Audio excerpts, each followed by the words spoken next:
Hey, what's up? Hello everyone, welcome into Fantasy Film Ball. It is Matt here with the first day of our Cannes vlogs. You are going to be seeing this after the festival ends, but as of right now, I'm filming this one day before the festival begins. So I haven't seen a single one of the movies yet. I don't know what I like, what I don't like. What's the Palm winner? Do I like it? I don't know. I'll find out as the series goes along. It's gonna be a blast. I hope that I enjoy it. I hope I don't get punched in the face again, but stay tuned. So what am I up to today? It's a day before May 12th. There's no screenings, although there's some sneaky press and industry screenings that I saw people going into, and I asked and was like, what's playing here? And they said, nothing. We can't tell you, so I don't know what's going on. I've heard rumbles that maybe there's some early Mission Impossible screenings. I don't know. I have no idea what's going on. I'm just here enjoying being by the seaside. I live in Canada. It has been cold up until like 2 weeks ago, and now I am on the Côte d'Azur, so this is like amazing. I'm just soaking it in.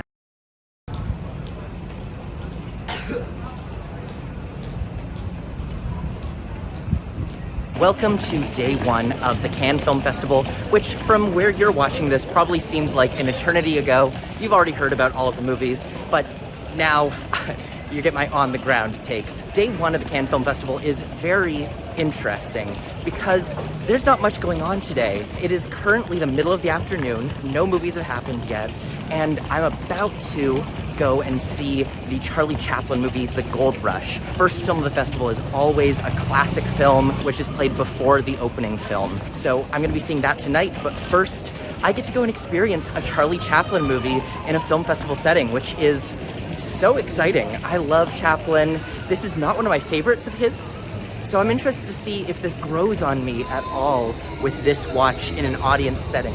It is so good to be back.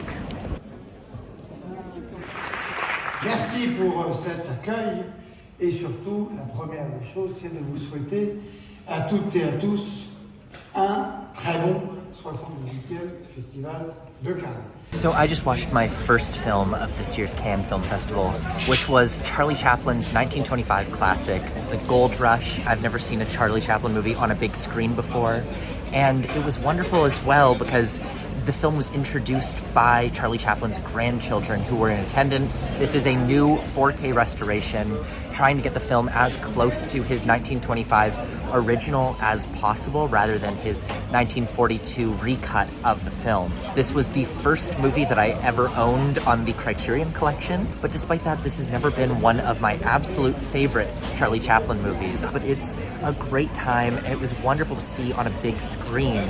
I never imagined how different it would be to see Chaplin's movements, his physical comedy, on a big screen versus what it is on a home entertainment system, TV, or a computer. Every one of his movements is so much more exaggerated, more defined, and his comedy comes through so much more in that environment, on that screen. Also, as a massive Hundreds of Beavers fan, I haven't seen this in so long that it, the influence of this had kind of escaped me. There's some sequences in this that are just so foundational on everything action comedy. Some scenes that are tense and have your heart pounding while still delivering on the laugh factor as well. Super glad that this was my first film of the festival this year.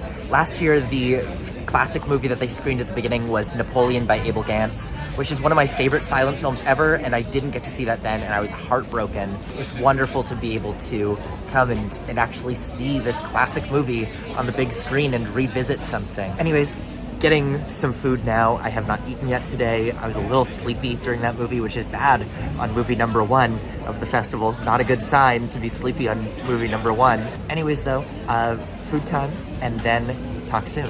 This is going to be a year of Cannes firsts for me. Last year, if you remember in my videos, I talked a lot about how I felt like I didn't really get a full Cannes experience last year. So here are my goals for this year. I want to get the full festival experience, not just seeing the movies, but also experiencing what this festival can be. That means I need to be going to the parties, sitting on the beach, making the most out of every single day here. So currently I'm on my way to a big Cannes first, which is my first Cannes party just around the corner from the Palais. I only have a little bit here because I have to rush off to get to the opening movie afterwards, but yay, first Cannes party.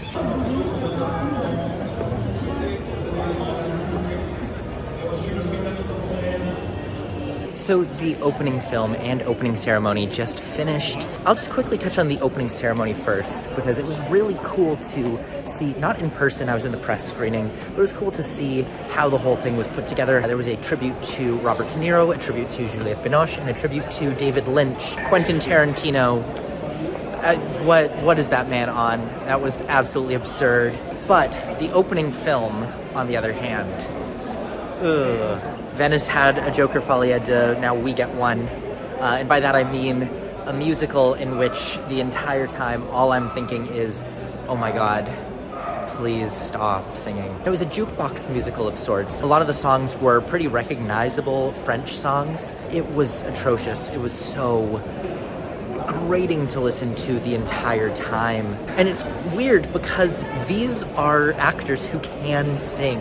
The lead actress in this, she's a pretty well-known French singer, and it's completely mystifying why she was so bad singing in this. It was very much a creative choice to make it feel more real and have it so that the actors were just like real people singing. But that doesn't make for a compelling or enjoyable movie-going experience. But there's a lot of French musicals which prioritize the real over something that is enjoyable. In a way, this is sort of an extension of what Jacques Demy did all those years ago. But still, you watch The Umbrellas of Cherbourg, you watch The Young Girls of Rochefort, and those are films that have great soundtracks that sound lovely, and it still feels real, and it still feels raw, and it doesn't need to be rough in order to get that across and get the point across that these are real scenarios and real people in the container of a musical. Beyond that, it was just a bland storyline. Been there, done that, seen it a million times before, but seen it in ways that weren't as grating to my ears and my senses. I couldn't do this one.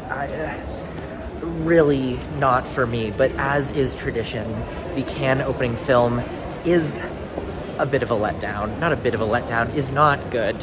It's not good. On our way to day 2. Look at this fancy man here. 2 prosecutors coming up. Yeah, we got 2 prosecutors right here. 2 prosecutors right here. I'm a little less formal today. Palais, c'est par là. So we're rushing right now to go and pick up Arnaud's badge because the badge office closes at 6 and it's currently 5:40. So we're good. We're calm, collected, under control. We made it. There's no line. It's great. Arnaud, how are you feeling? About to get your accreditation? I'm about to get my lottery ticket. and for some reason I know I'm gonna win. Let's see that badge. Yellow press. The best color. All right, everyone. Now that I've sent Arnaud on his way, it's now officially my day 2. I took the morning off and the afternoon off. We had some filming to do, and now it is time for me to go and try to get into my first movie of the day, which is going to be Enzo. It's the opening film of the director's fortnight. I've been trying to get tickets for it all day, haven't been able to, so I'm just gonna go and stand in line. We're gonna see if I can get in. There's no guarantees right now, but while I walk over there, we're gonna walk past the Mission Impossible premiere, which is very exciting.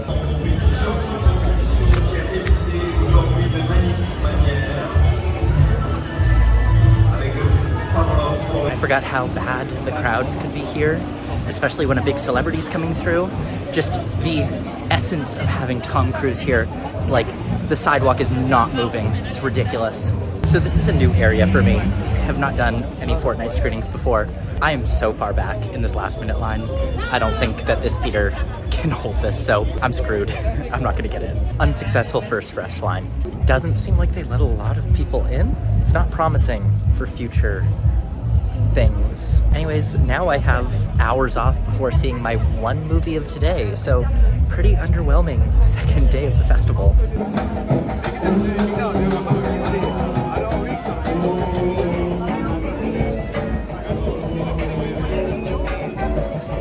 Así que me dijo, no te enamores de nadie, no te enamores de nadie, me dijo, no te enamores de nadie, mi vida, mi amor. Y fue así que me dijo, canta, Cannes, por favor, no te enamores de nadie, todo el mundo ahí, no te enamores de nadie, me dijo, no te enamores de nadie, mi vida, mi amor. Fue así que me dijo, no te enamores de nadie, no te enamores de nadie, me dijo, no te enamores de nadie, mi vida, mi amor. It's another day of the Cannes Film Festival. This time, Matt's the fancy one. This time I'm the fancy man because today I'm gonna try to do what they call tapinage, which is French for being a whore, I think. Yeah. Yeah. Matt's gonna pimp himself out. Exactly. For the big premieres, people stand on the sidewalks with signs and they wait to be picked up and given tickets. Some of our French friends refer to this as tapinage. So that is exactly what I'm gonna be doing today. I don't have tickets for the two galas in the evening, but I will be trying to get them. That's my plan for today, but we've got a few other films on the go as well, and we're just rushing to the train station right now.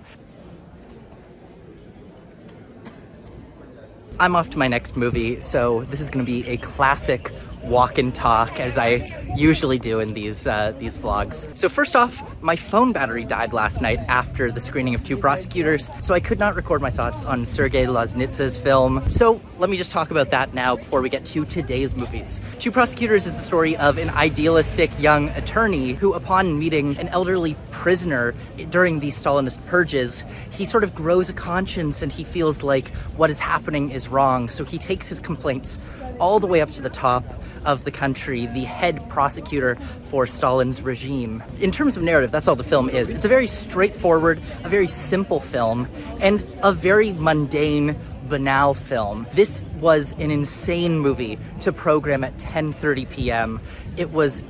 It's slow cinema just to the max. The first 30 minutes feels like you're watching paint dry, and at times it still is very compelling. In terms of the goals of the film, it's really trying to recreate this sort of banality of bureaucracy, this sort of evil that comes through just people signing papers and passing things on to the next person, stripped of all humanity. And so it really succeeds in all of its goals. But are its goals the most compelling or engaging cinema? I would say no. It was a difficult watch at times. And while the film looked beautiful, was well performed, well written, it was really, really dull. Of course, again, by design, it was meant to be dull, but that doesn't mean it's any more enjoyable than I found it to be. It's one that I don't think is going to leave much of a lasting mark on me. And so after that, I went home, I edited till 3 a.m., I got up at 7 a.m. I'm back here now, running on 3 hours of sleep, and I just saw a Quebecois animated film called Death Does Not Exist from director Félix Dufour-Laperrière, who directed an animated documentary that I really loved a few years ago called Archipelago. That film had a distinct and unique animated style that I'd never really seen before, so I was very excited to see what his new film, his debut at Cannes, would hold. And this one just really, I was not all that impressed by, even just in terms of the animation. It had a unique art style where the characters sort of blended into the background. So if they were against, let's say, white marble, then all of them have this sort of beige coloring to them. If they're in the forest, all of them turn green. If they're walking on red stone, they all turn red. And that was definitely interesting to look at, but still it wasn't as unique or distinct in any way as like what Archipelago was, Dufour-Laperrière's last film. And on a narrative level, this was just so been there, done that. I've seen this type of thing a million times before. Death Does Not Exist follows a group of young radicals who prepare to launch an attack on a mansion. We don't really know what they're fighting for, but they're fighting for what they claim is the greater good. So they come in with full force, trying to shoot and kill everyone in this complex. But one of the radicals runs away instead. She runs into the forest and she witnesses all of her friends be killed. As she runs away, she sort of goes into this fantasy world. She meets with the spirits of the people that died in front of her, and it's almost like she's getting a second chance, or a chance to make amends with the wrongs that she'd done to them by leaving. Ultimately, it feels like surrealism done in a way that we've seen so many times. It wasn't inventing anything new, it wasn't fresh. I feel like I've seen this take before. So I was let down on a visual level, I was let down on a narrative level. This was a bit of a disappointment for me. But right now I'm about to go into Left-Handed Girl, one of the Critics Week films, which is directed by Shi Ching-soo. So I just got out of Left-Handed Girl, the Shi Ching-soo movie. She is prominently known as one of Sean Baker's producers. She's worked with him on all of his films except for Anora. She didn't do Anora specifically because she was working on this film at the exact same time. So she would be Oscar winner Shi Ching-soo if she wasn't working on Left-Handed Girl. But Sean Baker's involvement on this project is very, very prevalent. Sean Baker had previously co-directed Takeout in 2004 with her, and for this film, he co-wrote it and he edited the film. So his mark is all over the project. It has that similar, very comedic tone to it. The child actor at the center of the film really reminded me a lot of the Florida Project. Left-Handed Girl is a Taiwanese film set in a night market, and it follows the story of a young girl who, of course, like the title implies, is left-handed. Her mother runs a stand in a night market. Her sister is irresponsible and always running late. And of course, there's the little girl at the center of it all. But I was surprised that as the film went on, it started to shift from a story about the little girl to a story about the sister. It's a film about generations, it's a film about family, it's a film about secrets. It's lively and hilarious. The audience was laughing throughout, primarily because the child actor was just a complete riot. One of the most charming and adorable child performances that I think I've ever seen. That Brooklyn Prince charisma that we got in Florida Project. And this was very notably shot on an iPhone, very similarly to Tangerine. It looks great. It's very clear that it's shot on an iPhone using the Filmic Pro app, but it looks pretty goddamn fantastic throughout. Strong lighting design, I think, really boosts the way that the film looks. And though it has that iPhone style, it's almost there to make it feel more like a family video. I can't speak highly enough about Left-Handed Girl. I'd heard some rumors before the festival that this one was a bit of a disappointment, but that's not my takeaway from it, and I don't think that's my audience's takeaway. Smile, Connor. Well, just got into my very first premiere with a little sign outside. All right, so couple things. Earlier, I saw Sound of Falling, which blew me away. Absolutely floored by that movie. It had shades of Andrei Tarkovsky, Ingmar Bergman. I was reminded of Bela Tarr at times. Every single image is poetry, and though I am completely confounded as to what this film means or what the intentions of the piece are, the entire time there wasn't a second that I wasn't glued to the screen. It was gripping, it was thrilling the entire time, and all I could think was, yeah, I don't really understand what this is going for, but I want to rewatch this immediately. I want to explore every single angle of this film. This is a major work. To me, this is basically Andrei Tarkovsky's The Mirror for the modern era, I guess, which is another film that I love and can't even begin to broach an understanding of. And just like this one, it remains something that I adore, that just has me absolutely enchanted. But I'll talk more about that in some other videos because we do have a full discussion, which will be in a video that's already up. You're gonna hear me talk about this so much more on this channel. This is going to be the film that I'm championing all year long because, oh my God, this is the arrival of like a major voice in filmmaking, I think. So then after Sound of Falling, I stood outside holding up this sign, got given a ticket for Dossier Sans Français. I didn't like it one bit, it made me uncomfortable. It was a cop film about an internal affairs officer who is tasked with looking into some officers who applied excessive force in a demonstration with some protesters. And the film really shows the disillusionment with the system, how it's really impossible to fix this system because everyone is going to lie, everyone is going to act like a criminal. And despite the fact that it was clearly a film about the system being flawed, it still felt like it was kind of propaganda. There's some scenes where this cop goes to outrageous lengths to get the job done. We're supposed to be looking at this character as like a hero among heroes, and it just wasn't doing it for me. I found this gross. But anyways, now I'm gonna go back and I'm going to try and get one more ticket for tonight, really make some use out of this suit. So let's see if I can get myself a ticket. So I guess it pays off. It works. Last year, I thought it was ridiculous when people did the sign thing. It works.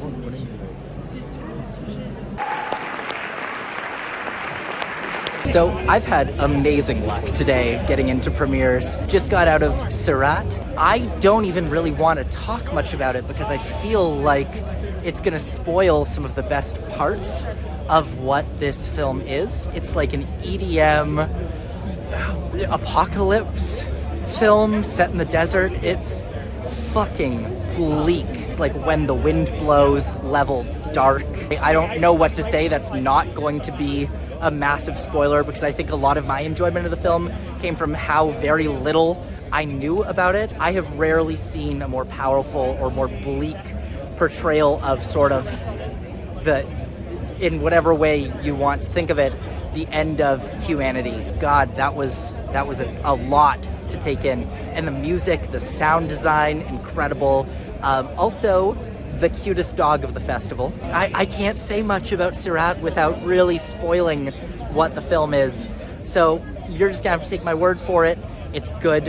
It's surprisingly entertaining. This was definitely a great film to end the day on. Also, because I'm thinking of it right now, I have been counting how many phones I've seen in screenings so far. So this was movie number 8, and currently I'm on phone 17. A few of them were just people checking their the time, but some of them have been like people writing emails, responding to messages.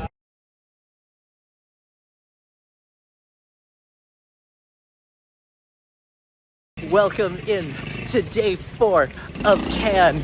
I'm currently running late to a screening, and when I say running late, I do mean running. I don't know if this clip is gonna be usable whatsoever. I have no idea if I'm gonna be able to get into this.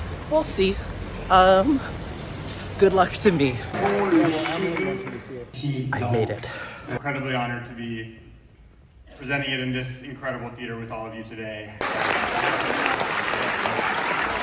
I don't know if the last video that I took has audio that works because I was running, but I made it to the Plague, one $40 Uber later. Anyways, I did see Charlie Pollinger's debut film, The Plague, which is a water polo horror film. It follows a young boy, 13 years old, who goes to a water polo summer camp, and at the camp finds that the group of boys who are there are bullying one of the others because of a rash that he has, and they claim that he has the plague, and if anyone touches him or spends time with him, they'll catch it too. In a way, it's a little bit like the cheese touch from Diary of a Wimpy Kid, and the film is all about the way that these boys gang up on some of them, and the way that they bully each other, and the structures of masculinity that even present themselves with children, 13 years old, and just absolutely bullying the crap out of each other for little to no reason whatsoever. I was really worried going into this that it was going to do the things that I hate about elevated horror, which is like the spooky music looking into the corner and there's nothing there, and it did some of that, but not much, and it never bothered me. In fact, I would say calling this a horror movie is a stretch at all. It's much more interested in the social dynamics of everything than a feeling of horror or body horror or anything like that. It is so much more like a Lord of the Flies style, kids are terrible type of movie. And in that way, I got so much out of this. It made me deeply, deeply sad. It's very funny at times. There's a lot of great humor throughout, especially just the kids are roasting each other in very, very funny ways. But at the same time, there's this lurking feeling underneath of loneliness, of the terror of being left out, of feeling ostracized by the group, that sort of primal horror that comes with that feeling of not being wanted somewhere. And a lot of this, it took me back to my days as like a 13-year-old playing baseball. The tagline that we use on this channel is "We don't talk about sports here," and I have never liked sports because as a kid trying to play, I felt really ostracized by teammates. I never felt like I could fit in. I never felt like I could walk the walk or play along with the jabs or that sort of masculine culture within a sports team. Watching this really took me back to those times in a way that made me think a lot about my own life and sort of the structures that I have either not fit into or fit into, the times when I have either been bullied or accidentally been the bully, accidentally been the one keeping someone on the outskirts. Yeah, this was an exceptional debut film. Don't go in expecting a horror movie, but go in expecting something that will hopefully make you think, make you feel, make you laugh a little bit. It's an enjoyable, very entertaining and unique film, which I'm really glad that they programmed in a certain regard. I think this would have been a very easy one to brush aside and give to South by Southwest, but I think it deserved the platform that it was given here.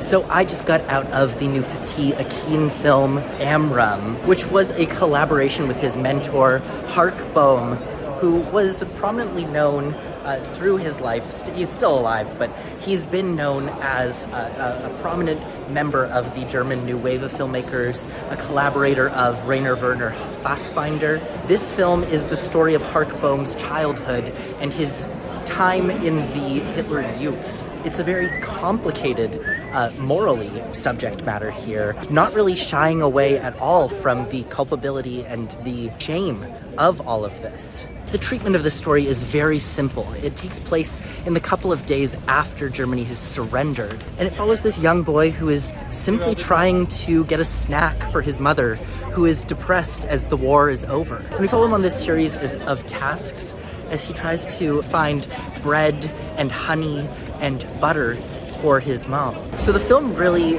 ends up revolving around how love is what can lead to hate, that this young boy clearly knows nothing except the love that he holds for his mother. He is walking around wearing this Hitler Youth uniform for no reason other than he loves his mother and he believes what his mother believes. One thing I will say that conflicted me a bit on this film was the overall aestheticization of it. It all takes place on the island of Amram in Germany.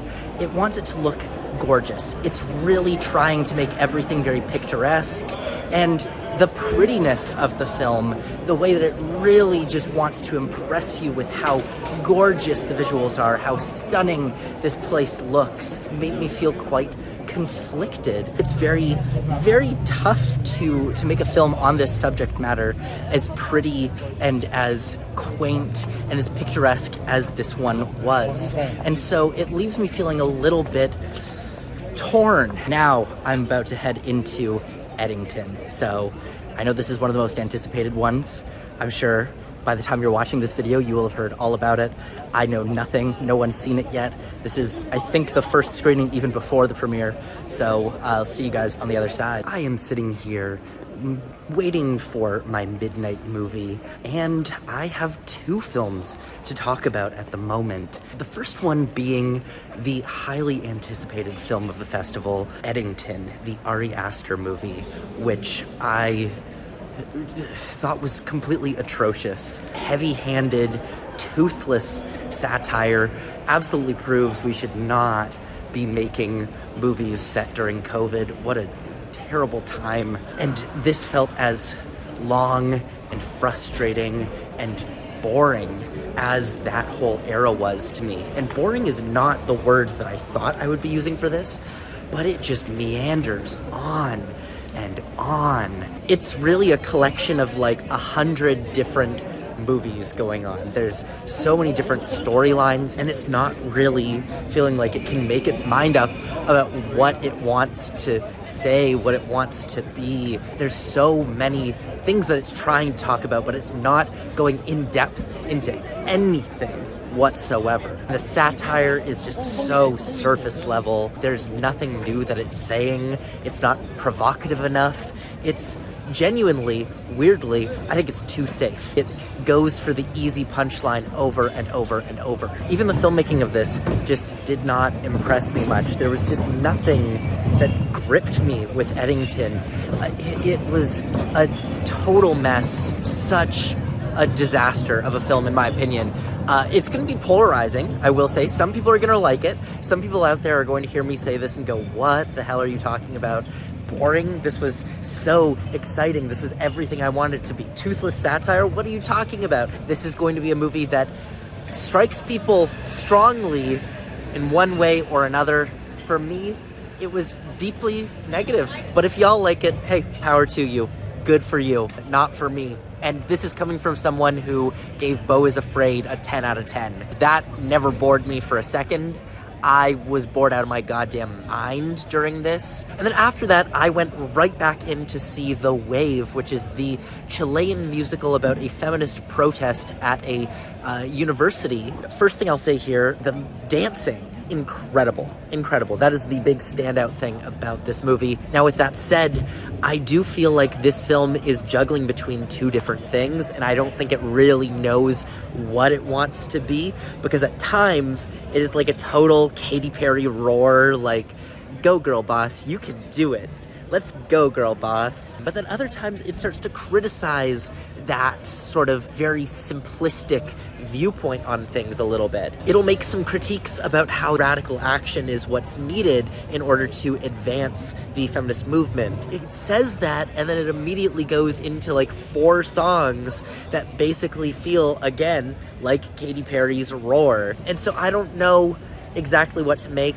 That said, it ends with like a 12-minute dance sequence that really helped my feelings about the film. It hits pretty hard, and it really leaves you with a gut punch of the reality of how a victim of sexual assault, when going to court over it, is forced to relive this over and over and over. There's a moment in there that I don't want to spoil that is just sticking with me, where some narration sort of outlines the rest of what our main character's life is going to look like. But again, overall, I'm coming away with this one a little bit mixed. It's doing a lot of things. I'm not sure if I'm clicking with all of them.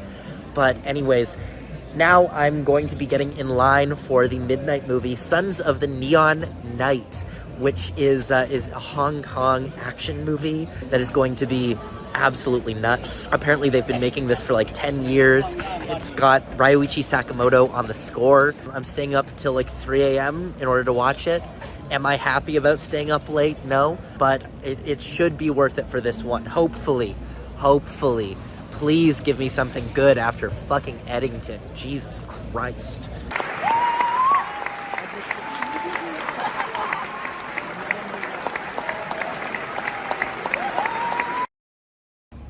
Yeah, bro, I just went to end.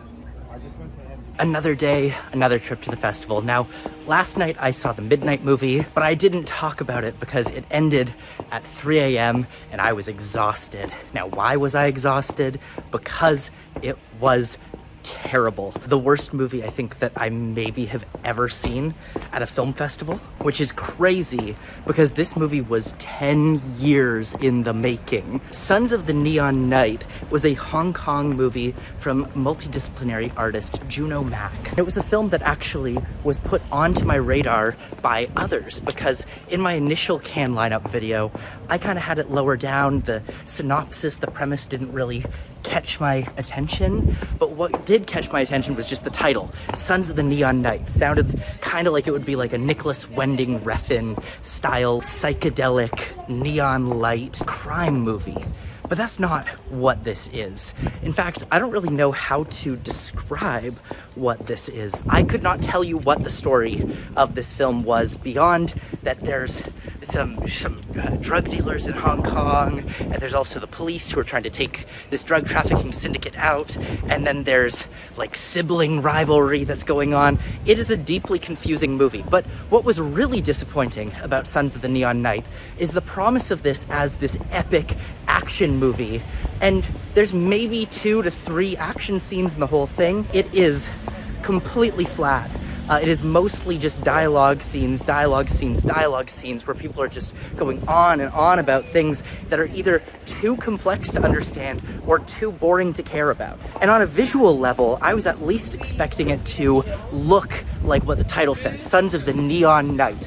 Sounds like something that's going to be colorful, dynamic, fresh, unique, but it's all filmed in this really grayscale kind of look. It is flat, bland looking, and it's crazy to me that someone spent 10 years making this as their passion project. It is Hong Kong, the Gray Man, with less action and more nothing. This is just a nothing movie. There's nothing here. Dear God, man, like the audience, you could feel the energy just leave the fucking room. There was barely any clapping after the movie finished. Anyways, I'm heading back in. I've got a few movies today, but primarily the thing I'm excited for is a really, really exciting party that I've got going on. I've probably mentioned it before. I am attending New York University in the fall for my master's degree, and I learned that there is an NYU party for the very first time this year at Cannes, and so I will be attending. There's a bunch of filmmakers from NYU that have films in the festival, so there's gonna be a bunch of filmmakers there as well. That's gonna be my big highlight of the day. Hello, long time no see. My voice sounds terrible. I apologize. It's been a long day of being in very loud rooms talking with people. NYU party, lovely. Met some wonderful people, including the director of a short film playing at the festival called Talk Me, which I can't wait to see. Looks incredible. I was a little disappointed that some of the other directors from NYU who have films at the festival weren't there. For example, the filmmaker behind The President's Cake, which I've heard nothing but positive things about. I was hoping to be able to talk to him about his film a little bit, even though I haven't seen it yet. But I wanted to chat with him. Anyways, after all of that, I went to see A Magnificent Life, the new Sylvain Chomet film, otherwise known as The Magnificent Life of Marcel Pagnol, which has been a film that I have been championing for a very long time. I'm a big fan of Sylvain Chomet. Specifically, I love his film The Triplets of Belleville. I've been waiting for this new work for quite a few years now. I think I first noticed it in like 2020 and went, oh my God, Sylvain Chomet has a new movie. It's nothing. It's nothing. This is an animated biopic about a French filmmaker and author, Marcel Pagnol, and it's just that. It is the plainest of plain biopics that I have ever seen in my goddamn life. And the name of it, A Magnificent Life, overstatement.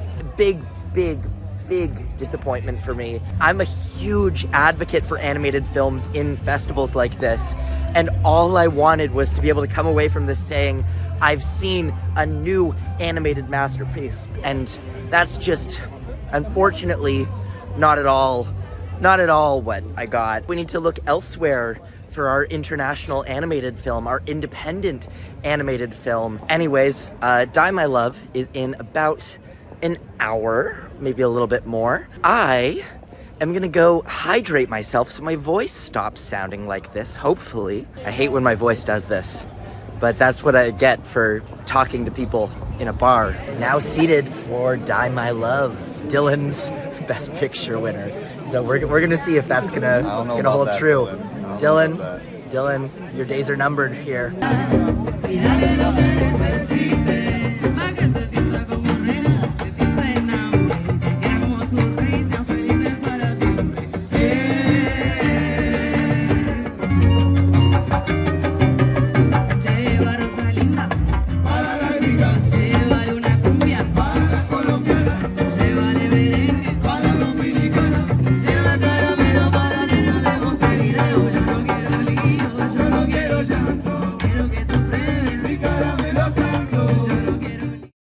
Good morning, everyone. My voice is completely shot. This is not fun at all. We are heading over to Nouvelle Vague right now, although Arno missed the train by a minute, so I'm heading there right now. Arno's gonna meet me at the movie. So, Die My Love, let's talk about it, because this is a movie that has a ton to talk about. This is the new Lynn Ramsey film starring Jennifer Lawrence, Robert Pattinson, Sissy Spacek. Die My Love tells the story of a new mother living with her husband in an isolated house in the countryside.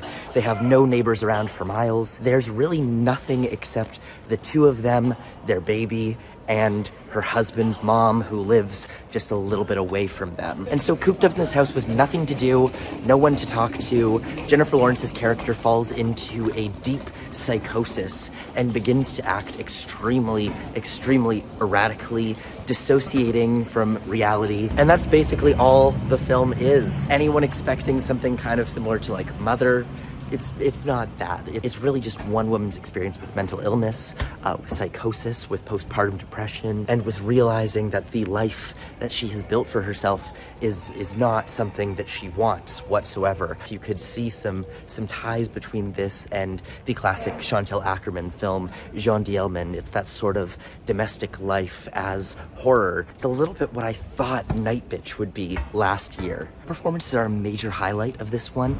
Jennifer Lawrence gives not career best work, but top 5, I would say. Work for her that falls sort of somewhere between her own performance in Mother, as well as Gina Rowland's in A Woman Under the Influence. It's somewhere in that realm. Robert Pattinson, also excellent. He doesn't have as much to do, but any scene that he's given that has some real meat to it, he eats it up. And on the tech side, cinematography, gorgeous. There's a lot of excellent moments here of really creative visuals. Beyond looking gorgeous, it sounds incredible. This is a movie that's all about the sound design. I like that we're getting a lot of movies like that now that are so dependent on how they sound, how that makes you feel. Now, this is, of course, still very much a Lynn Ramsey movie, meaning this is very much that cinema of disassociation that I've been talking about. It's meant to make you feel at a distance from these characters, from these people. It's oftentimes difficult to connect with their struggles because they are so detached from their own reality, from their own situation. It's the type of film where not one character is really willing to do anything to change the course of what's going on, which can be a little bit frustrating, especially as the events start to loop and repeat. And that's a little bit where I grew tired with parts of this film. It really goes in circles for a long time. So ultimately, while this probably is my second favorite Lynn Ramsey movie, it's still very much a Lynn Ramsey movie. If you love her stuff, you're gonna love this. If you struggle to connect with her stuff, you might struggle a little bit with this one. Granted, I enjoyed it much more than I thought I was going to from what I've seen of Lynn Ramsey in the past. This was my favorite thing I've seen of hers since her debut. Good movie. Don't expect this to really be like a big awards player. I see this as like Pablo Larraín's Spencer at the very best if we were to talk awards outside of Cannes. Anyways, heading to Richard Linklater's Nouvelle Vague right now. I am a huge fan of Richard Linklater. This is one that I've been anticipating for quite some time, and I'll talk to you guys after the movie. Oh, also, Arno made it here. He actually made it before I did. I had to drop my bag off somewhere, so well done, Arno. Walking up these steps never gets old. So, New Wave just ended. Nouvelle Vague, the new Richard Linklater film. I've been harping on for a while that even though it seems a little bit odd to give such a French project to a filmmaker as American as Richard Linklater, I think that it was actually a perfect decision for him to direct. Despite being one of the oldest filmmakers in the competition, he has this youthful energy that so appropriately captures the new wave of French cinema. Jean-Luc Godard, François Truffaut, Claude Chabrol. He perfectly captures the energy of these filmmakers and of this filmmaking movement. This is a joyful film about the making of Breathless. You're just hanging out with these people as they make a film together. And what makes this distinct and different from the rest of Linklater's hangout movies, because this is very similar to something like Dazed and Confused or Everybody Wants Some. He adapts his style. He changes the way that he uses the camera to really fit with the feeling of the French New Wave. Not just imitating, but emulating what the New Wave was to cinema. It's youthful, it's energetic, it's fresh. One thing slightly against this movie, it can sometimes feel like it is name dropping for the sake of name dropping. I had a similar problem with Jason Reitman's Saturday Night. This is a film that very often feels like it's nudging you to go, oh yes, you know that person, you know that person, you know that person. And because you already know these people, we don't really need to develop them all that much. Although I like this film more than Saturday Night, I see a lot of similarities between the two. It is all about young people getting something done, making something that is going to change culture forever in a way. I like this one quite a lot. It's not going to end up being one of my favorites of the year, but Richard Linklater has done an amazing job. I'm curious about Blue Moon. I wonder what's going to be Linklater's best of the year, but I think both will be very, very strong films. Anyways, I'm grabbing my bag right now. We're about to film, and then later on today, I will be catching The Secret Agent.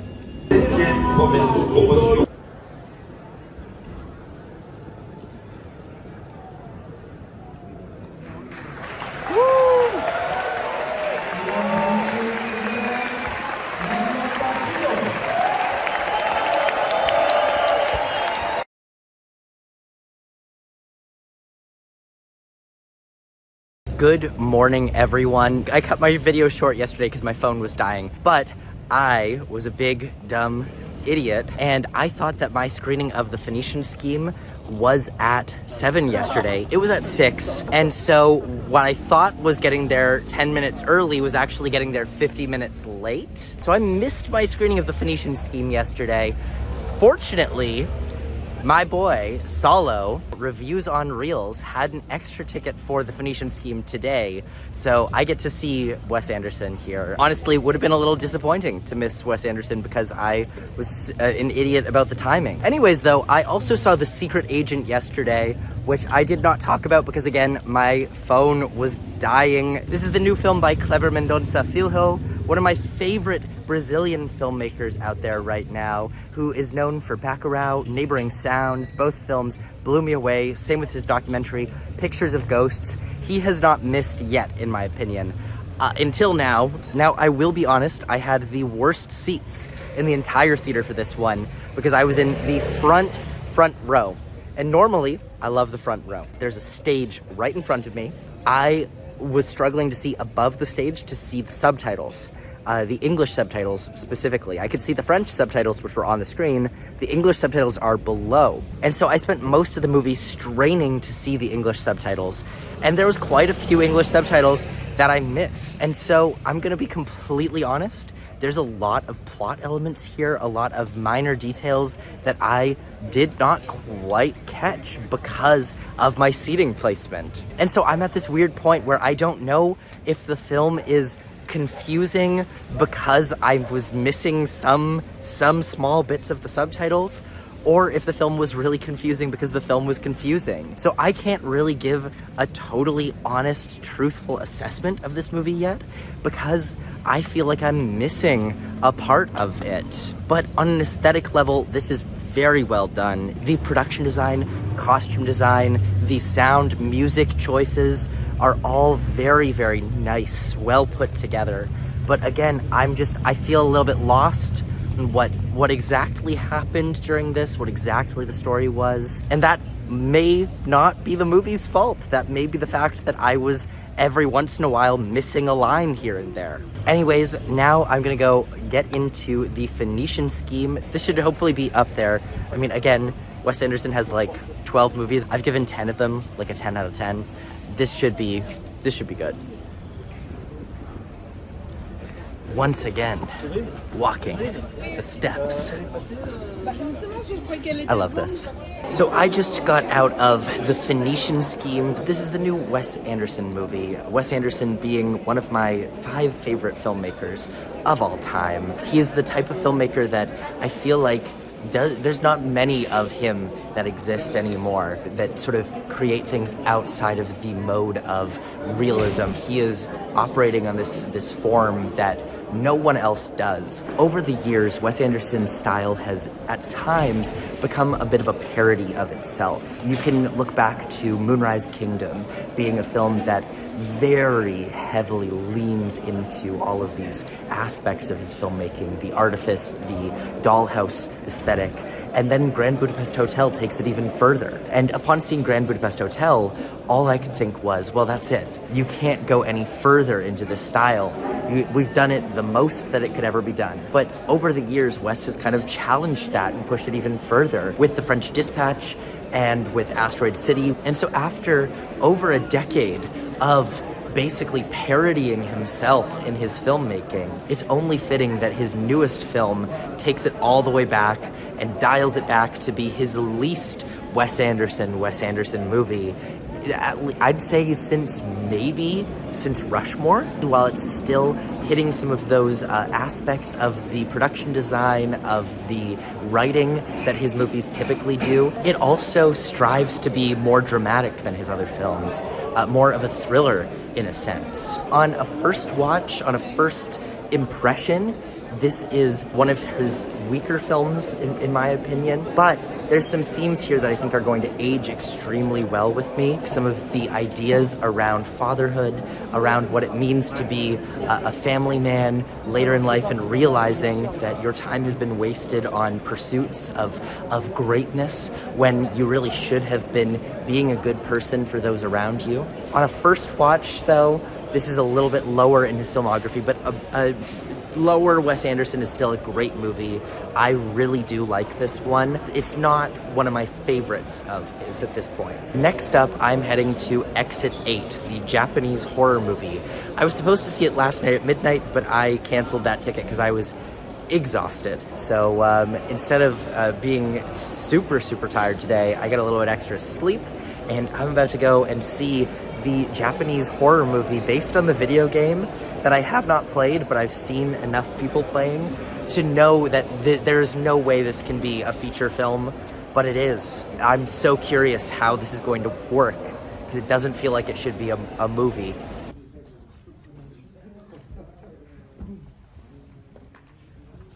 So, just finished Exit 8, which, like I said before the film, how are they going to make this into a 2-hour movie? It's a game that I've seen someone complete in 1 minute from start to finish. Like, it's a very short game, and it's just, you walk through some halls, and you try and spot some anomalies, and then you turn around. And that's what the movie is too. It's just a guy lost in the subway, trapped in this sort of liminal space. If he notices something is different, something is wrong, he has to turn back. And if he doesn't, it all starts over. And my worry with this concept was that it was going to be too repetitive, that there wasn't going to be enough to grip onto to make it worthwhile for the runtime that this would need to have to be a feature. Yes and no. I was very surprised at how engaging it managed to remain. The film does a really great job of using the cinematic medium to really embody what the game is, which is, it's a game about looking, it's a game about seeing. As the characters are looking around the space trying to identify anomalies, we're doing the same. So although the film is repetitive, it does go in circles because of the nature of the story. It always feels like, as an audience, we are looking for something new, and it stays engaging because of that for the most part. There's also some emotional stakes added, which didn't quite always work, but I appreciate the attempt here. But overall, it works shockingly well. Again, for what the premise is, I was very surprised. It's a fun horror movie, not a lot of jump scares, just a good, creepy, weird, liminal space atmosphere. If you like stuff like the back rooms, this is, I mean, it's the game. Arno is hard at work, so I'm bringing a little sandwich.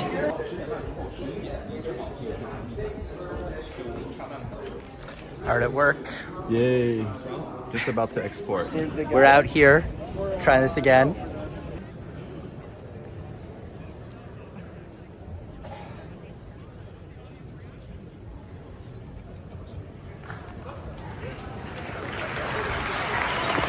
Mesdames et messieurs, Spike!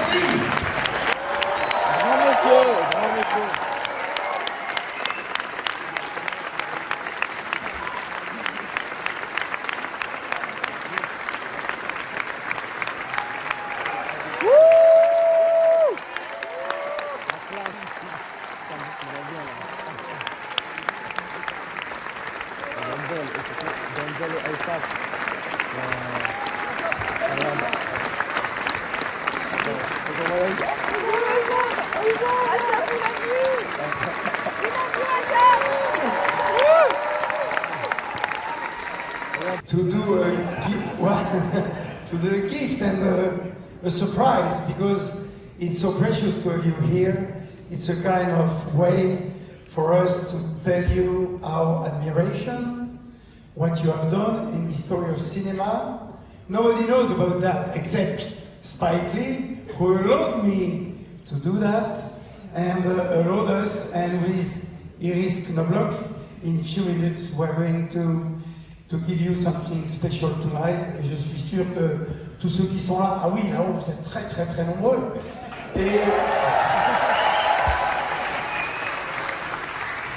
avant, et pour se souvenir, to remain when I say what you have done in history of cinema, let's make a small journey into your cinema, Denzel.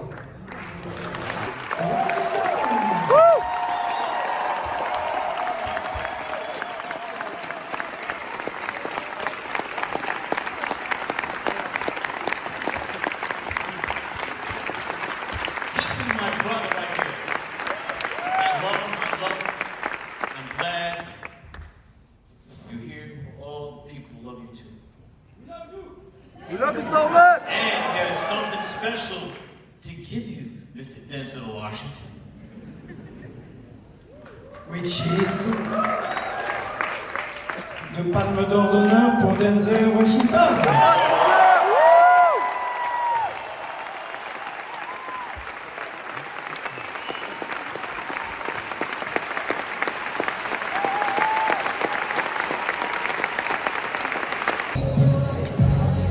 Okay, Spike Lee's over. I'll talk about it later.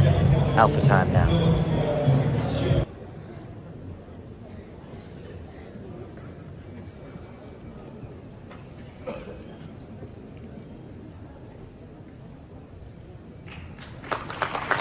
Mesdames et messieurs, Julien Ducournau.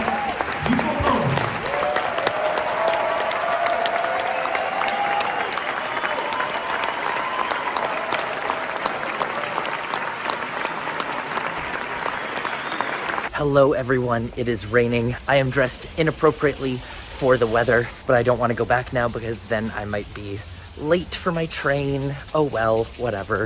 It's not the end of the world. I keep having phone problems in that I keep not having enough charge on my phone and then it dies. So I didn't get to talk about my two final movies yesterday.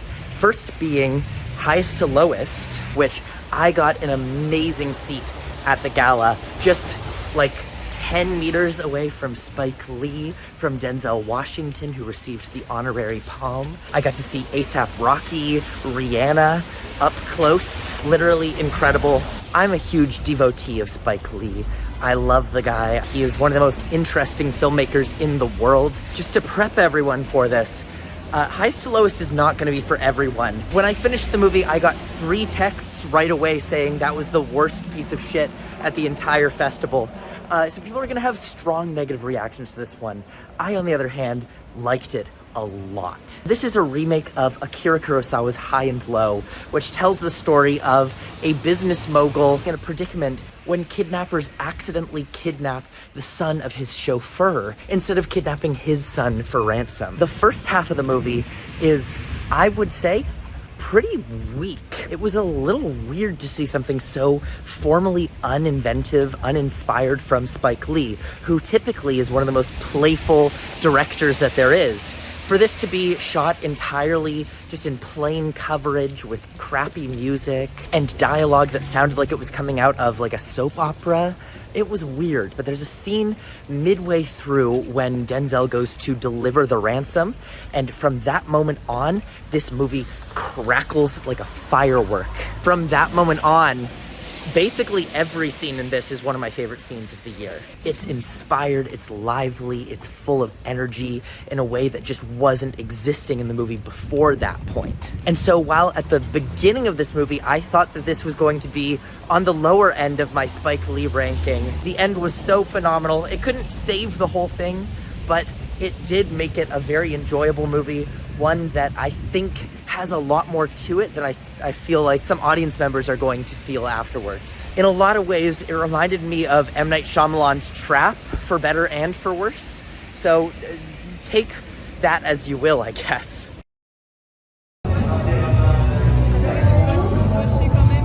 About to see my current win pick for the Palm. It was just an accident, the Jafar Panahi film. So let's see if this pick holds up or if it falls apart like everything else.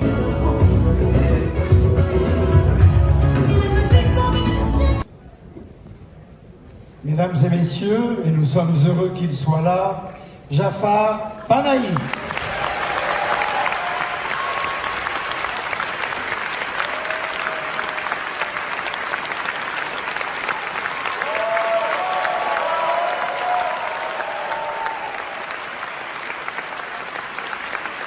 So let's talk about the new Jafar Panahi film. It was just an accident. A young family, after they accidentally hit and kill a dog in their car, the father is picked up by a man who believes him to be his captor in an Iranian jail years before. While this man wants revenge, he is not fully confident that this man actually was his captor.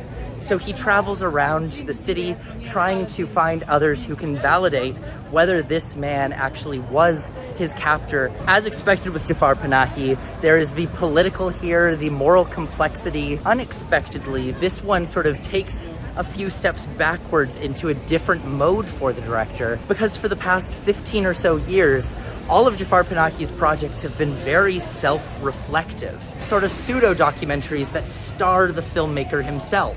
But in It Was Just an Accident, the filmmaker is never on screen.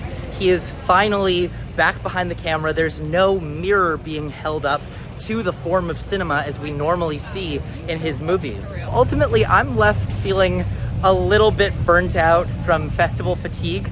I feel like this is one that I'm going to need to watch again. My exhaustion caught up with me at a few points. I was really tired. I fell asleep for moments, and so much of this film, in the plot of it, depends on this series of events and the way that things escalate bit by bit with every single subsequent action that is taken. So if you're drifting in and out every once in a while, it does not make for the best viewing experience, because there is so much that you'll miss. And I will admit, I definitely missed quite a bit here. So I do really want to watch it again, but a first reaction, a first impression, a half-informed first impression, that is, I do feel like this is a bit of a minor work for Panahi.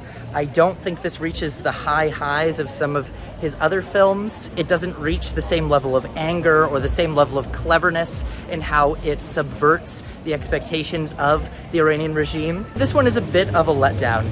It's a decent film, it's just one that I do feel is a lot more minor than I expected it to be. I was thinking this might be one of Panahi's very best, but I kind of just found it to be kind of middling for what I expect from this guy.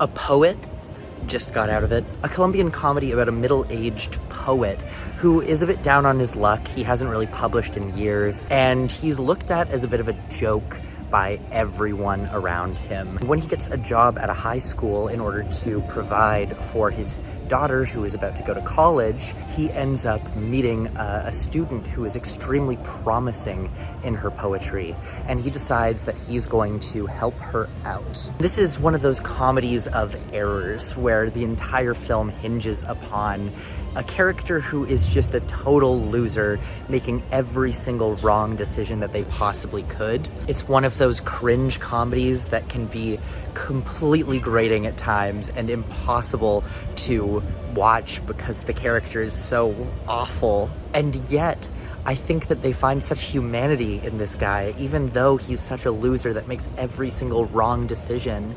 He is such a well-rounded person. You feel bad for the guy because he's trying so hard and he's messing up all over the place anyways. And the movie is filmed in this grainy 16mm that looks just gorgeous. It's perfect for what the film is, for what it's trying to capture. On a visual level, on a storytelling level, characters, the comedy of it.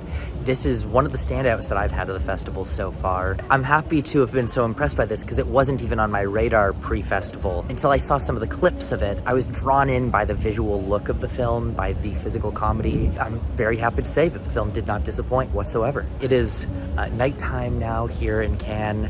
I have an hour and a half to kill before Splitsville. I'm just gonna wander around, take a look at the sights, the scenes, and enjoy myself a little bit.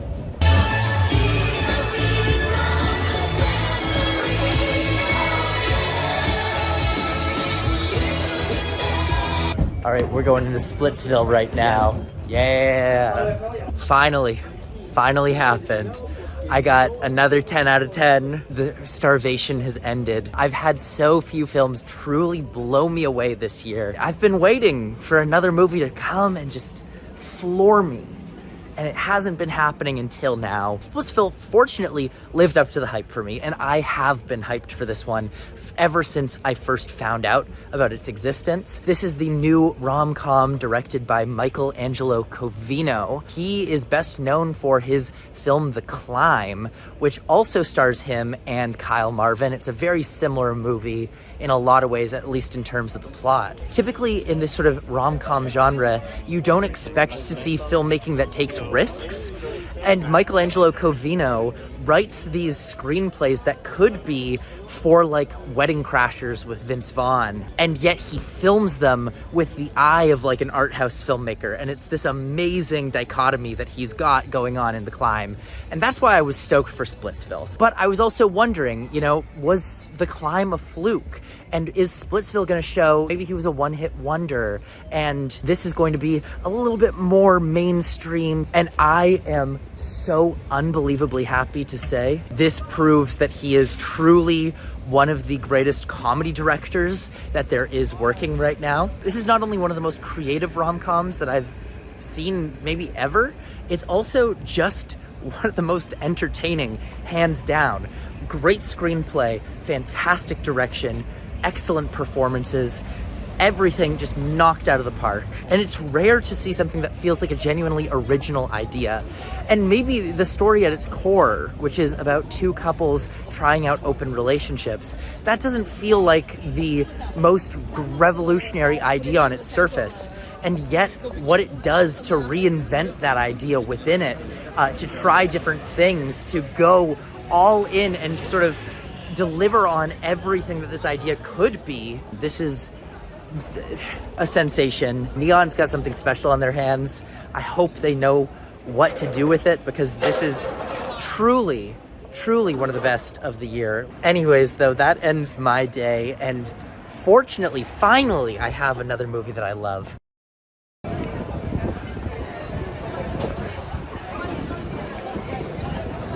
Today is very exciting because today premieres, we've got Romeria, we've got The History of Sound, we've got my big one that I think could be our huge contender we've been waiting for, which is Sentimental Value. This has been a solid festival so far, but a festival with very few standouts. There's been a lot of films at this point that are quite good, but very few that are incredible. Now, that said, Last year was a very backstacked festival with Anora, the substance, All We Imagine Is Light, The Seed of the Sacred Fig, all of those near the end. And it's very possible looking forward with Resurrection, Woman and Child, Sentimental Value, The Mastermind. We could have a string of massive hits right at the end of the festival. I really hope that these movies don't let me down because I can't take much more disappointment.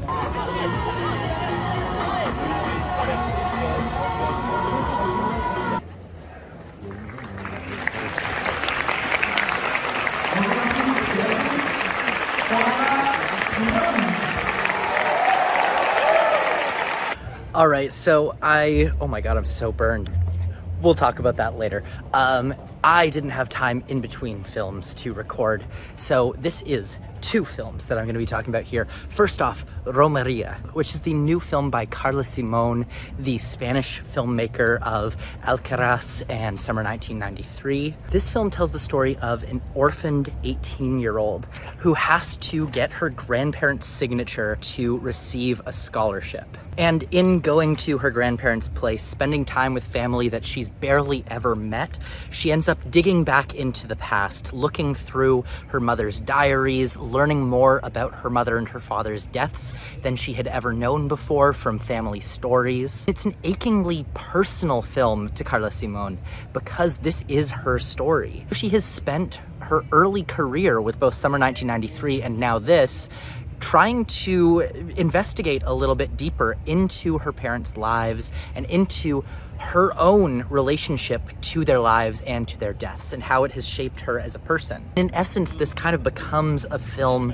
not really about memory, but about how memory is so shaped by what we are told by others and how we accept the reality that others give us. How this young girl's story that she's been told all these years of her parents is not the full truth. But even through reading journals and looking at photos, she will still never find the full truth. She has to come to terms with the fact that she will never truly know who her parents were or what their lives were before her.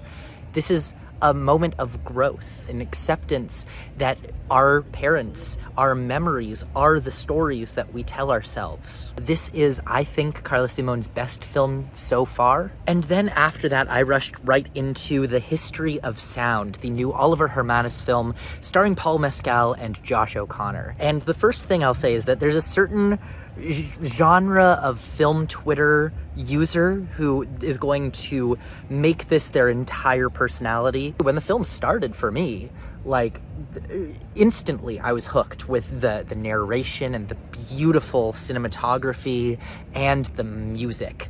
The music. This is a movie about folk music, how the stories we tell and the folk songs that we sing pass down a lineage, pass down these stories of yearning and loss and heartbreak and make them universal. They turn very specific experience into universal touchstones. And the film is just jam-packed with aesthetic beauty from all of the different folk songs that we hear, which are beautifully performed every single time.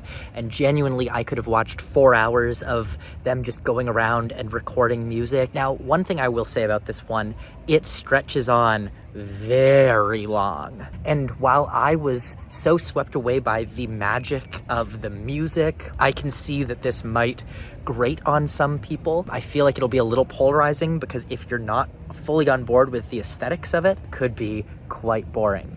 Now, that said, I wasn't bored. I was enjoying the whole time. Did it end a couple times too many? Sure, absolutely. However, it's beautiful. I want the soundtrack. It's gorgeous. This is basically like Inside Llewyn Davis meets Call Me By Your Name. Honestly, great pairing. Anyways, I'm killing a little bit of time before oh my God, I have a sunglass tan. That's terrible. It's awful. Oh my God, what did I do to myself? Anyways, Sentimental Value is next, but that is going to be in a couple of hours. So I'm just gonna go hang on the beach. Sentimental Value time, hoping finally we get like a knockout of the park. Palm.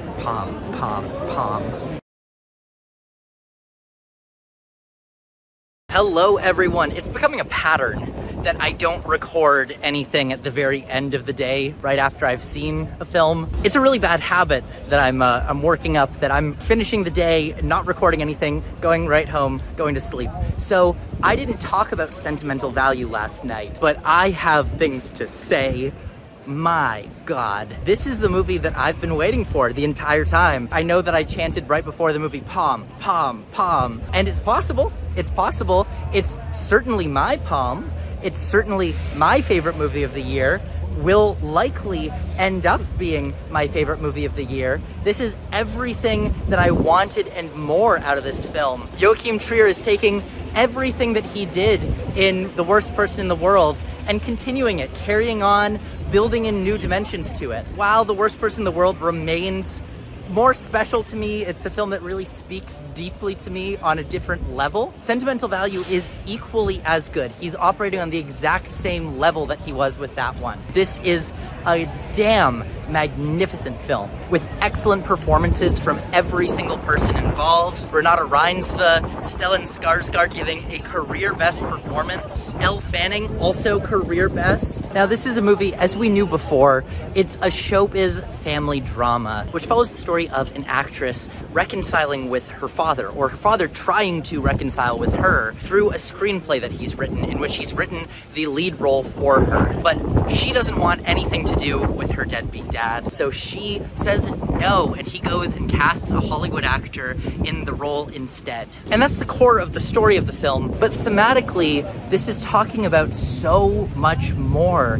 It's looking at art not just as like a healing process, which I think is a very easy way to approach this theme, but it's talking about how art is both healing and destructive. It creates bonds and it destroys bonds, that we're brought together by art and we are torn apart by it. A man can be a deadbeat dad because he's too busy chasing his artistic passions. He can also try to reconcile and build his family again through using those same arts. It's almost looking at art as a replacement for intimacy in a way, for people who struggle to open up, struggle to be real with each other, struggle to say the things that matter to them, things that they're only able to say indirectly through the work that they create and not through themselves. In this way, art replaces emotional intimacy. I love the way that this talks about how people can often understand each other better through art than they can through life itself and just through relating to one another. It also has some amazing commentary on how homes and on how locations as sort of a temporal space and what they can mean to a family and to a household. This is a richly layered, dynamic, deep piece of work that's also just wildly entertaining, incredibly funny, packed with great laughs, fantastic bits, and deep emotion. If you love The Worst Person in the World the way that I did, this is for you. This is for you. I knew it was going to be good. I didn't think it would be this good. It falls somewhere between like Fellini's 8.5, Bergman, and of course Trier's very signature style. Now, of course, this is an Oscar channel, and we're not going to talk about Oscars in the Canon videos, but I want to share my thoughts here because I'm sure Dylan and I are going to talk about this very soon. I just want to immortalize this. Less than 24 hours after the screening, I am putting this film down for 9 nominations, 7 wins. That is going to be a huge overreaction possibly, but this movie is everything that I think the Academy is going to love. This has that film industry connection to it. It has all of the right stuff. It's got all of the sauce. It feels like something that could be a Best Picture winner. It feels like something that could be an acting winner, a screenplay winner. It's something that touches on all of these sort of old school Oscar bait things, this sort of family drama in the vein of like Kramer versus Kramer, Ordinary People, but it does it in a very elevated way. And I think it's going to appeal to everyone. It's going to appeal to the old heads in the Academy that just love the classic types of movies. It's going to appeal to the European voters out there that we've seen gain more and more power over the years. So at the moment, I'm predicting this to win Best Picture, Director, Screenplay, Actress, Supporting Actor, International Feature, and Editing. And that's the only thing you're gonna really hear about me talking about Oscar odds on this vlog series. I just want it to be set here in stone.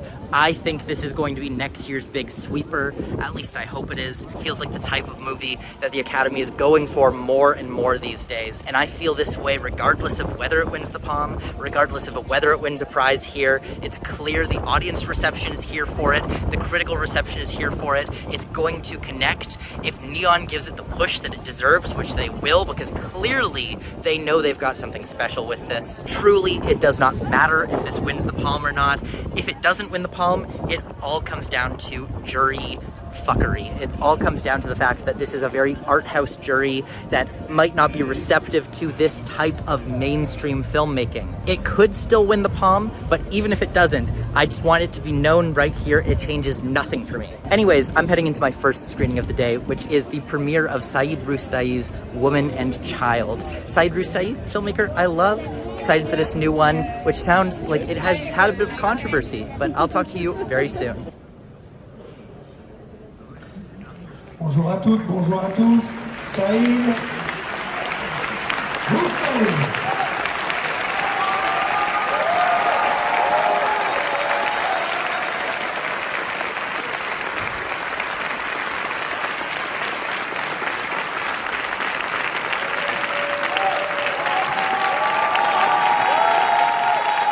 A few hours have passed. I left for a bit to go get changed. Now I'm back in my fancy attire. Woman and Child, Saeed Roustai's new film, was the last thing that I saw, and Jesus Christ, what a disappointment. What a major, major letdown. I've been a huge fan of all of Saeed Roustai's, almost all of Saeed Roustai's work so far, specifically his films Law of Tehran and Life and a Day. Both of those films are exceptional pieces of work in my opinion. They are incredibly strong screenplays with crackling dialogue that just riffs back and forth from person to person. This is one of the sharpest writers in the game right now. And Woman and Child follows a young mother who ends up in quite a lot of turmoil when she meets a new man and plans to marry him, and announces her plans to marry him to her young son, and some crazy things happen spiraling from there. This film gets very dramatic, and at times it can feel a little bit like a soap opera, a little bit like a Lifetime movie. But the thing that's really missing here is the signature dialogue from Saeed Roustai. His dialogue usually crackles with wit, and it just moves so fast. It keeps the story going. And Woman and Child, the film moves so slowly. There's very little dialogue, and what dialogue there is takes its time to move along. And so this signature feeling that I typically get from his films is just not there. And what is there instead is something that feels very been there, done that. I've seen, you know, any filmmaker could have made this exact movie about grief and pain and loss. This feels exactly like the type of movie that we do see like 12 times a year from just countless nameless filmmakers. There's nothing really new that this is offering in this story about grief and loss. It's just exactly what you would expect it to be, which is disappointing from a writer as sharp and astute as Saeed Roustai. And adding to that, there's the additional element that's quite disappointing, honestly, which is the way that Roustai sort of capitulated to the government's demands that all of the women in the film be veiled no matter what. It ends up feeling deeply unrealistic because this is not really representative of Iran at the moment, especially when we have filmmakers like Panahi, like Rasulov, and Roustai's view on Iranian women feels antiquated in this film. It really rubbed me the wrong way. I had such high hopes for Woman and Child, and it did nothing for me at all. Nothing. What a disappointment. But you know what's not going to be a disappointment? Hopefully, Began Resurrection, which is where I'm headed right now. 2 hours and 40 minutes, slow cinema. It was finished 2 days ago.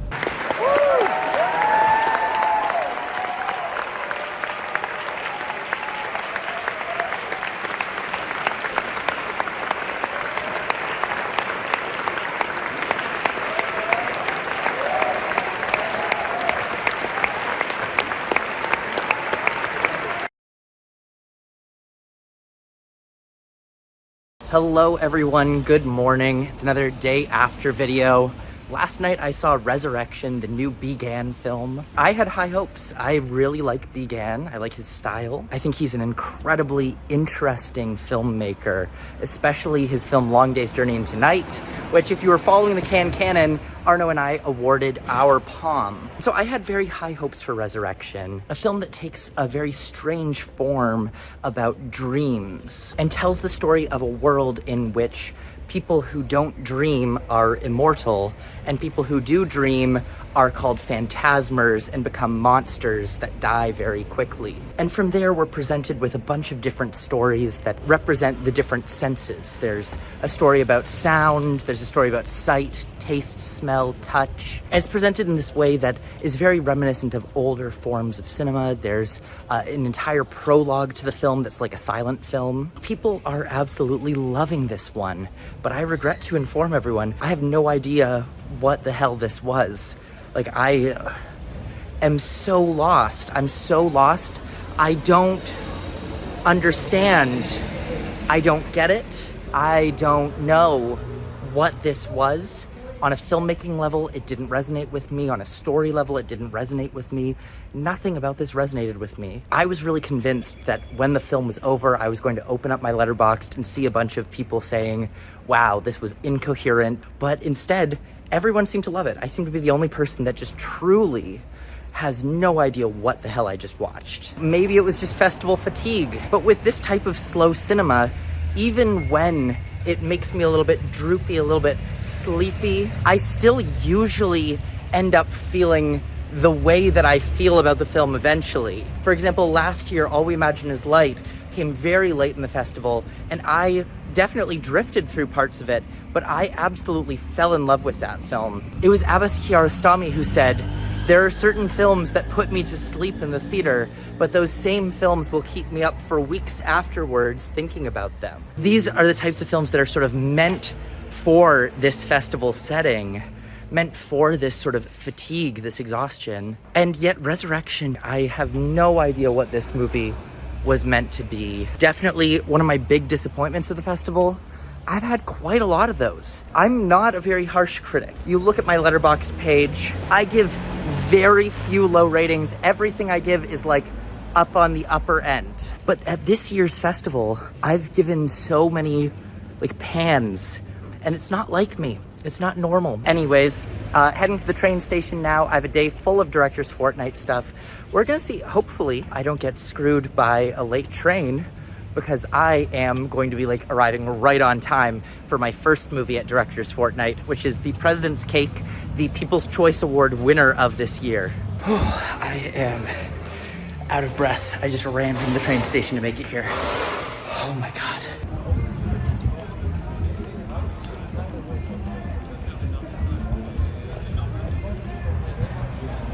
I'm jetting over to the Mastermind now, and I have 3 movies to talk about. So first off, President's Cake. This is, I believe, the first film from Iraq ever programmed at the Cannes Film Festival, which is a very cool thing, a very cool achievement. It's the first feature film from director Hassan Hadi, and this tells the story of a young girl who, in 1990, on Saddam Hussein's birthday, is tasked with making a cake for the class. Now the problem, everyone is incredibly poor because of sanctions against the country, and no one has money to buy eggs, flour, sugar, baking powder, any of the ingredients you need for a cake she cannot get. And yet she has to, because if she does not make a cake for the class, she will be harshly punished. And so the film follows her as she tries to get all of the materials that she needs to bake this cake. It sort of follows in the tradition of those Abbas Kiarostami Coker trilogy films, or something like Jafar Panahi's The White Balloon, or even last year, Universal Language, which also played at Cannes, had some very similar themes to it. But what I really liked about this one is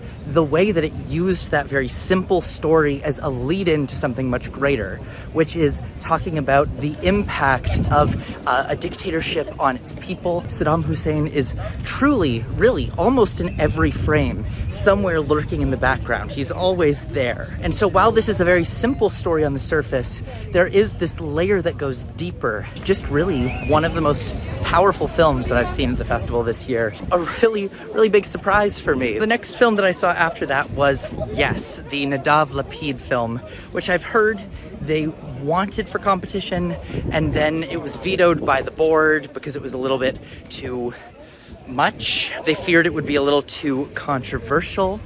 And I can definitely see that. I can see why they might feel that this would have been a little bit too controversial for audiences in the main competition. Yes is a film from Nadav Lapid, Israeli filmmaker, one of the most vocal critics of his own government. This is a film that I can only describe as Federico Fellini's La Dolce Vita meets The Zone of Interest. It's a film about excess and partying and living life like you're a billionaire movie star. But at the same time, it's also talking about life in post-October 7th Israel, contrasting this exuberance, this very over-the-top way of living life with what is going on in Gaza at the same time. It's a very interesting contrast that it's playing with here. This sort of absurdist surrealism that's on the surface of the film with the anger that Lapid feels towards his own government. There's very often it cuts to extremely loud clips as the characters read headlines about what's going on with the Israeli army in Palestine, and we're hearing a narrator tell us how many people are dying, and we're hearing bombs drop very loudly, and it's like sensory overload. There's other lines in this that just radiate this furious feeling that Nadav Lapid has. One of the most notable lines, there's a moment that's narrated that says, the founders of Israel spent decades trying to understand how ordinary people could continue living their lives as unimaginable atrocities happened, only to answer the question themselves. Not only is this film radical and challenging on a content level, but on a formal level, Lapid is constantly reinventing and doing things that you would never expect to have done in a film like this. He's having characters talk directly into the camera at times. He's shaking the camera as though the characters are hitting it. The way that he uses the camera is visceral and raw, and it's always moving. It's this aesthetically revolutionary, radical feeling film, and both the radicality in the content and the form I think will push some people away, but for others like myself, this is going to be, I think, one of the most memorable films of the festival. I'm running out of time, so I can't record the third one. I'll be back for that. I have to go into the Mastermind now, but afterwards I'll tell you about Mirrors number 3 and the Mastermind, so stay tuned. Venue in the Critic Week venue. Say hi to the vlog. Oh yay! We're here. We're on the beach. It's getting drinks thing. It's too dark, maybe. It's too dark. It's way too dark. Yay! Final day of the festival, I promise. I will get to my Mirrors number 3 and Mastermind talks very shortly, but I just ran to the train station. The most unrealistic thing about the James Bond movies, how does he run in this? How do you run in this? You don't. Final day, things move so fast and also so slow. I feel like I've been in France for an eternity.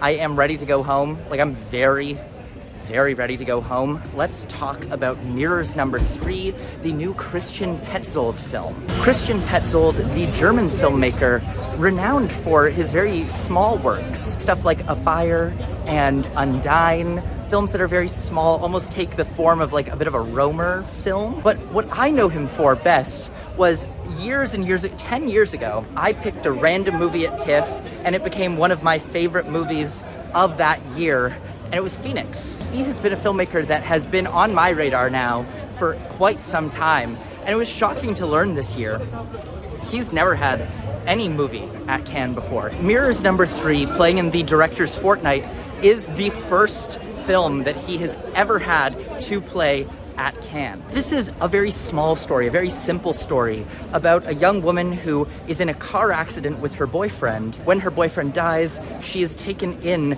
by the family that finds her on the side of the road. And she starts to feel as though this family might have some secrets that they're hiding from her. That's a very Hitchcockian setup. It feels like it's going to go in the direction of this twisty-turny thriller.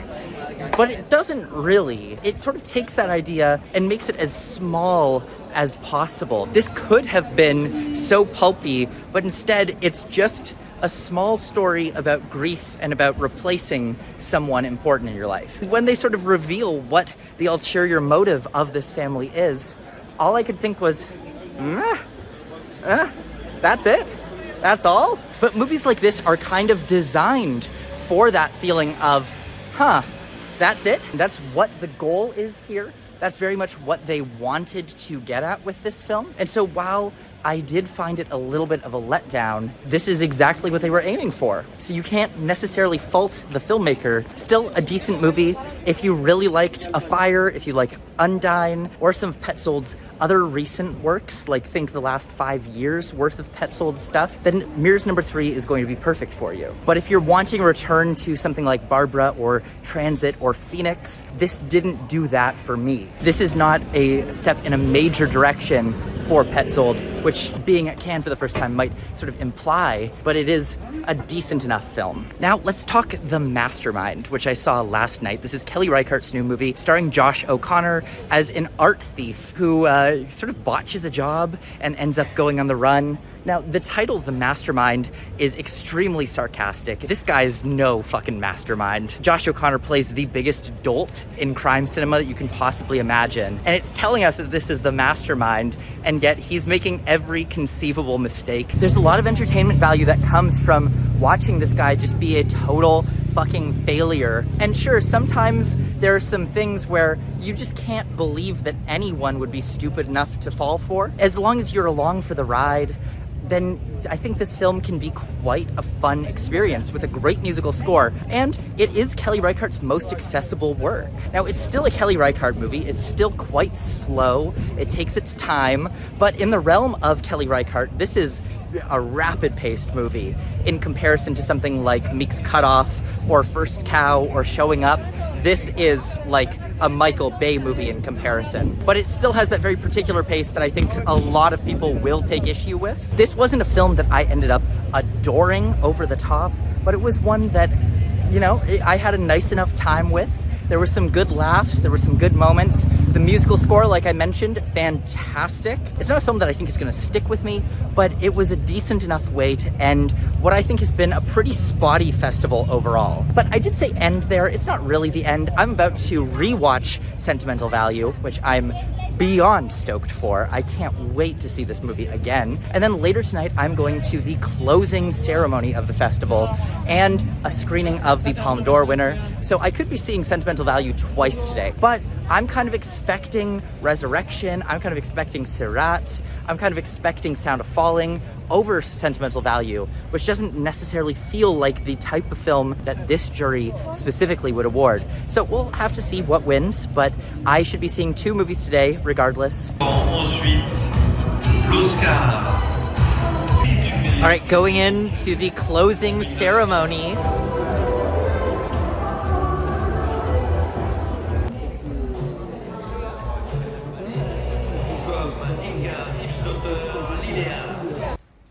The fullness of human history is made up of the stories that are widely and publicly told and loudly received.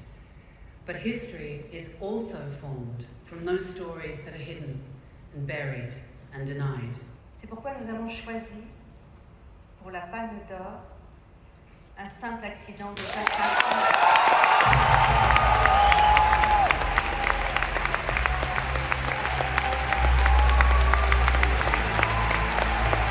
I realized that I forgot to do a wrap-up video. I kind of left this without an ending. I'm about to go to the airport right now. I'm about to leave France.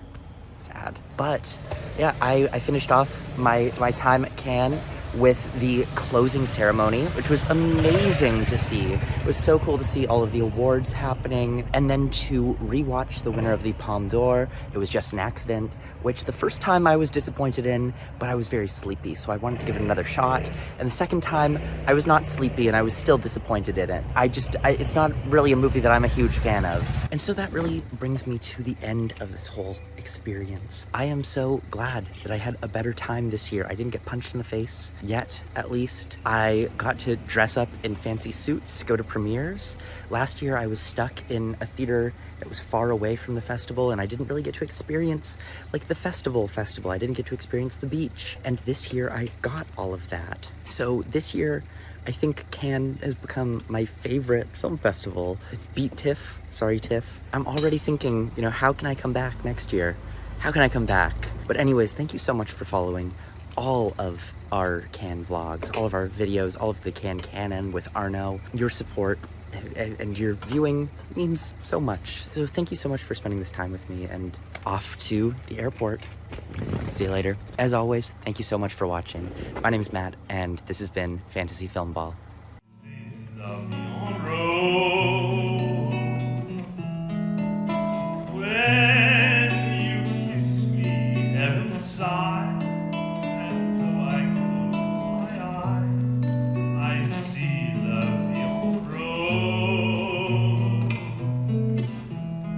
When